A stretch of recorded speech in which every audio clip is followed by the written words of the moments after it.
BJP ने अपने उम्मीदवारों की दूसरी लिस्ट जारी कर दी है। दूसरी लिस्ट में 72 उम्मीदवारों के नाम है। दूसरी लिस्ट में कई मंत्रियों के नाम है, कई पूर्व मुख्यमंत्रियों के नाम है। तीन पूर्व मुख्यमंत्रियों के नाम इस लिस्ट में है।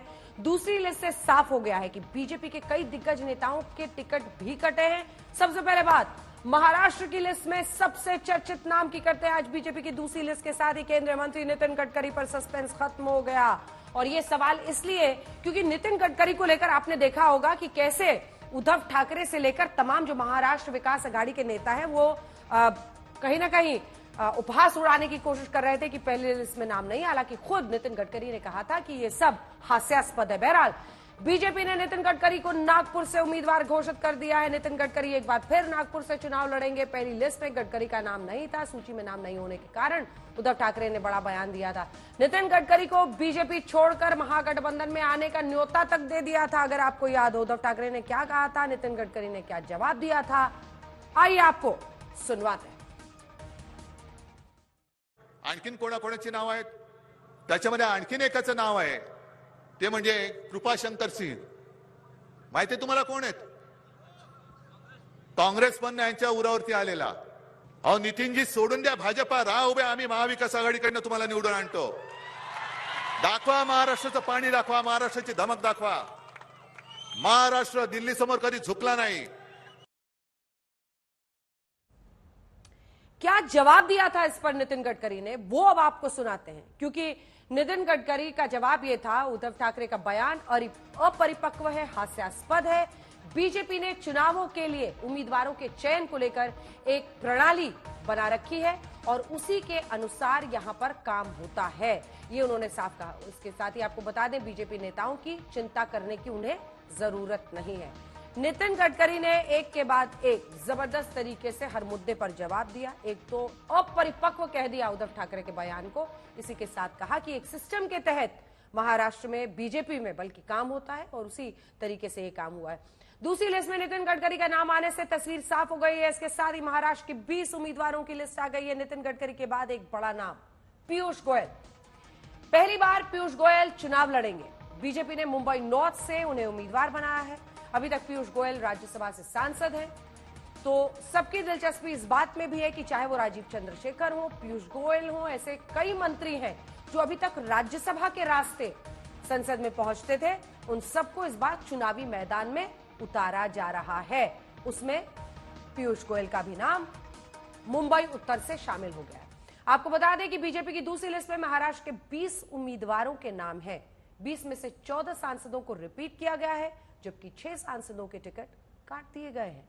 6 सीटों पर नए चेहरों को मौका दिया गया है। महाराष्ट्र से एक बड़ी खबर यह है कि गोपीनाथ मुंडे की बेटी पंकजा मुंडे को भी पुनः टिकट मिल गया है। बीड, बीजेपी ने बीड लोकसभा सीट से पंकजा मुंडे को उम्मीदवार बनाया है।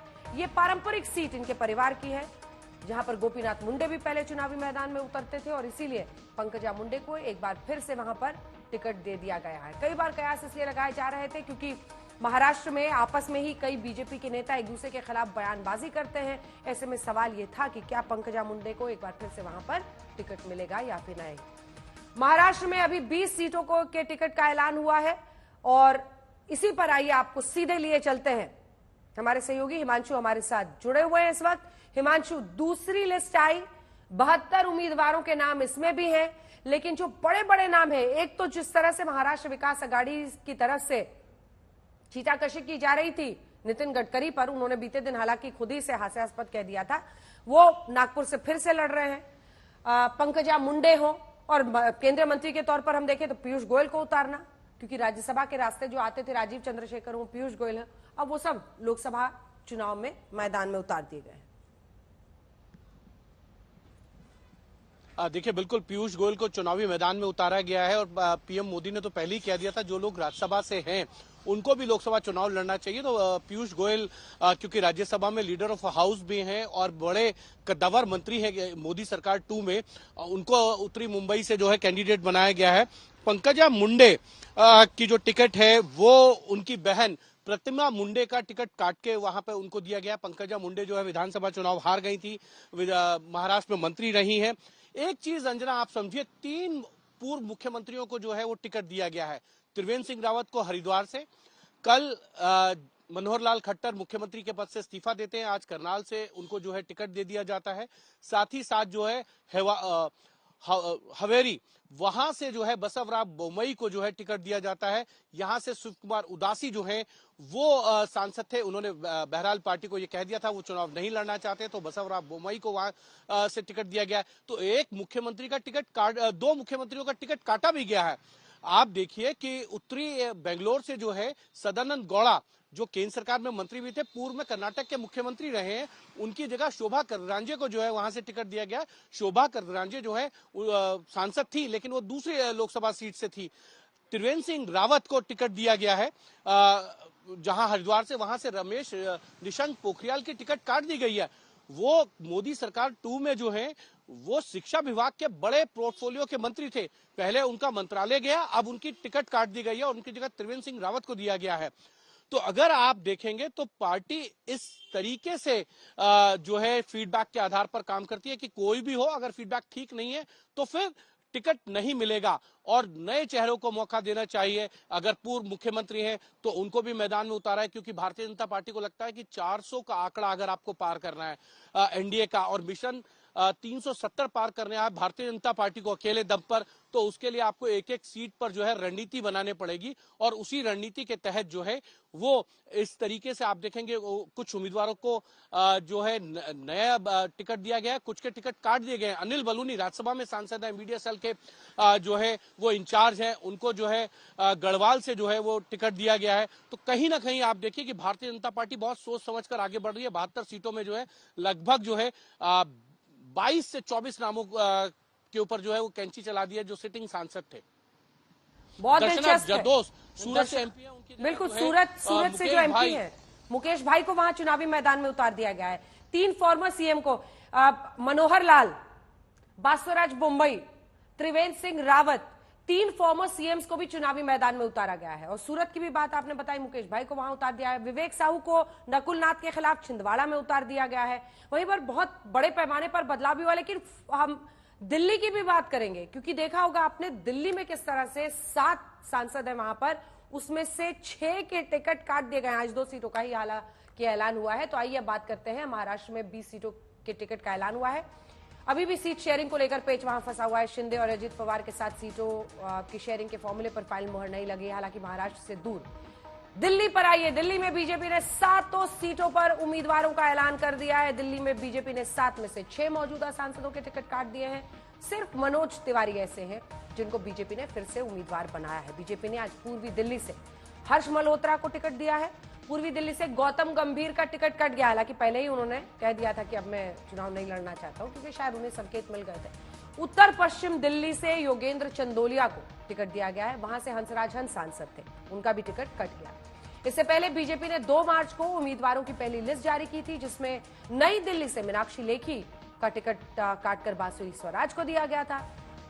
चांदनी चौक से डॉक्टर हर्षवर्धन को टिकट न देकर प्रवीण खंडेलवाल को टिकट दिया गया। उत्तर पूर्वी दिल्ली से मौजूदा सांसद मनोज तिवारी को ही टिकट दिया गया। पश्चिमी दिल्ली पे आइए, परवेश वर्मा का टिकट काटकर कमलजीत सहरावत को वहां पर टिकट दिया गया था। दक्षिणी दिल्ली से रमेश भिदुड़ी का टिकट काटकर रामवीर सिंह भदूड़ी को वहां पर उम्मीदवार बनाया गया था। और अब बात करते हैं उत्तराखंड की। राज्य दर राज्य हम आपको बता रहे हैं क्या कुछ बदलाव किए गए हैं उम्मीदवारों में बीजेपी की तरफ से। उत्तराखंड की करते हैं। यहाँ भी बीजेपी ने अब लोकसभा की 5 सीटों पर अपने उम्मीदवारों का ऐलान कर दिया है।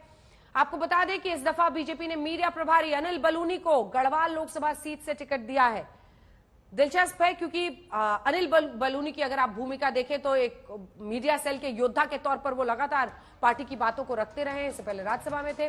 और वहीं अगर आप देखें हरिद्वार से पूर्व मुख्यमंत्री त्रिवेंद्र सिंह रावत को वहां पर टिकट दिया गया है। नैनीताल सीट से अजय भट्ट बीजेपी के उम्मीदवार होंगे। अल्मोड़ा सीट से अजय टमटा को बीजेपी ने टिकट दिया है।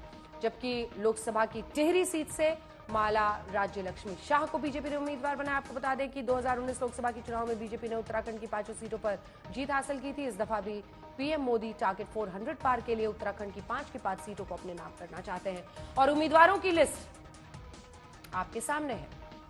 बात हिमाचल प्रदेश की, जहां पर हमीरपुर से केंद्रीय मंत्री अनुराग ठाकुर को बीजेपी ने फिर से उम्मीदवार बनाया है। अनुराग ठाकुर हमीरपुर लोकसभा सीट से चुनाव लड़ेंगे।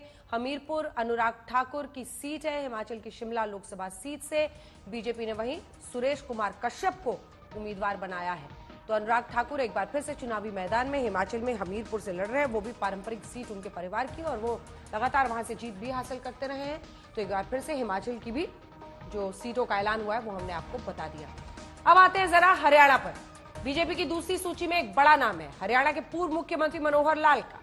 बीजेपी ने हरियाणा की करनाल जो लोकसभा सीट से पूर्व सीएम मनोहर लाल को उम्मीदवार घोषित किया है। कुर्सी जाने के 24 घंटे के अंदर मनोहर लाल को लोकसभा का टिकट मिल गया। बीजेपी ने गुरुग्राम से यहां सांसद और मंत्री राव इंद्रजीत सिंह को फिर से टिकट दिया है। जो नाम रिपीट हुए वो भी आपको बता दें, क्योंकि एक तो गुरुग्राम और इसी के साथ अगर आप देखेंगे तो फरीदाबाद से कृष्णपाल गुर्जर, उन पर भी फिर से भरोसा जताया गया है। गुर्जर भी केंद्रीय मंत्री हैं, उन्हें भी फिर से वहां चुनावी मैदान में टिकट देकर उतारा गया है। बात एमपी की करते हैं। मध्य प्रदेश पर आते हैं। बीजेपी ने मध्य प्रदेश में सभी उम्मीदवारों की सूची जारी कर दी है। पहली सूची में 24 नाम थे, जबकि आज की सूची में 5 यानी 29 पूरे के पूरे बता दिए गए। बड़ी बात यह है कि बीते दिन कांग्रेस ने छिंदवाड़ा से नकुलनाथ को टिकट दिया था। आज वहां पूर्व मुख्यमंत्री कमलनाथ के बेटे नकुलनाथ के खिलाफ विवेक बंटी साहू को बीजेपी ने चुनावी मैदान में उतार दिया है। बहरहाल आपने बीजेपी की दूसरी लिस्ट से जुड़ी इस वक्त की बड़ी खबरें देख ली। बड़े जो बदलाव किए गए हैं, यहां फोकस क्या है वो आप समझ गए होंगे। लेकिन ये याद रखिए, रमेश भिदुड़ी हो, प्रताप सिम्हा हो या फिर प्रज्ञा ठाकुर हो, ऐसे नामों को टिकट ना देकर भी प्रधानमंत्री नरेंद्र मोदी ने और बीजेपी ने एक बड़ा संदेश दिया है, जिसमें विवादास्पद बयान देने वाले लोगों से पार्टी किनारा करती हुई साफ दिखाई दे रही है।